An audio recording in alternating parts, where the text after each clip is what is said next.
follow up on the Google question about the website. Google said that the website they are developing is in its early stages and will be limited to the San Francisco Bay Area. That seems very different from what you and the president are saying. Well, what Google said was that they're planning to launch a website this coming Monday, March 16th, that will enable individuals to do a risk assessment and be scheduled for testing at pilot testing sites in the Bay Area with the goal of expanding to other locations. And we're very grateful for that. The objective here is to have a website up very quickly that first people in the areas that have been deeply impacted, Washington State, California, New York. Now we've seen community spread in Massachusetts and also Florida. And so we want to make sure that we're flowing those resources as well as those remote testing sites in that area. But that's a statement I was handed this morning from them. And again, I want to tell you folks, we're working 24/7 on this. We're going to have very specific details on the rollout of this new public-private partnership and testing at 5 o'clock tomorrow. Please. The Trump administration is so busy cleaning up their own lies that they don't even have time to assume any semblance of leadership here, much less offer comfort to a country in disarray. And this was all brought about on their own. It's like they have a physical aversion to just telling the truth. And so what we're left with is not leadership, but confusion and obfuscation and backtracking and doubt. What we're seeing is the peak of mismanagement. In this particular instance, out of countless others, Pence is on the defense after Trump's false claim that Google is building some nationwide coronavirus screening website. I want to thank Google. Google is helping to develop a website. It's going to be very quickly done, unlike websites of the past, to determine whether a test is warranted and to facilitate testing at a nearby convenient location.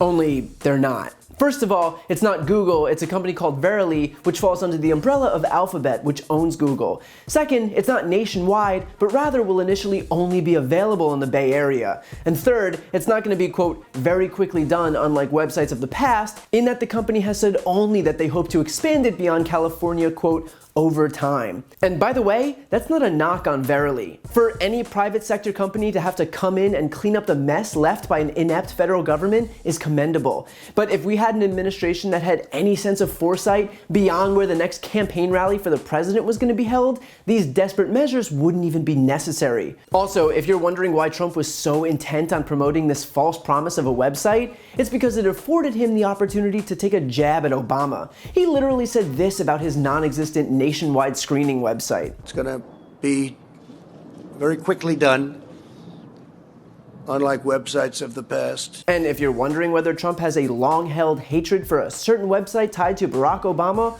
all you have to do is look at his Twitter feed, which is riddled with criticisms of healthcare.gov, the website on which the ACA marketplace was located. And by riddled, I mean he tweeted a lot. Seriously, a whole lot. And it went on and on and on and on and on.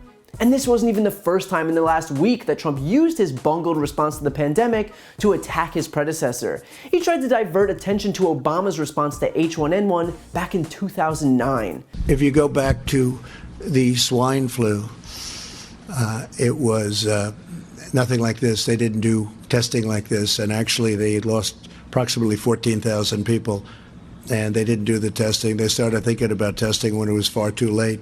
What we've done, and one of the reasons I think people are respecting what we've done it very early. We've gotten it very early, and we've also kept a lot of people out. Mr. President, yes, the please, last administration please. said that they had tested 1 million people at this point. You've been Well, ask them how they did with the years. swine flu. It was a disaster. But with respect, you've been Next, president please. for 3 years, Next, and please. Wuhan was suffering. They had a very big failure with swine flu, a very big failure. And just so we're clear, H1N1 was first diagnosed on April 15th, 2009. The CDC called for emergency operations 1 week later on April 22nd, 2009. 1 million tests were released by May 15th, within exactly a month of the first diagnosis. We knew about coronavirus in January. It's the middle of March, and we've had 11,000 tests so far. So when Trump says, quote, they didn't do testing like this with regard to the swine flu, he's right. they did a hell of a lot more. But look, this whole thing was only ever about politics. I mean, Trump literally kept people on a cruise ship out at sea because he didn't want the number of cases to go up. And if you think that's me being partisan, Trump himself said that. I would rather, because I like the numbers being where they are. I don't need to have the numbers double because of one ship. That wasn't our fault.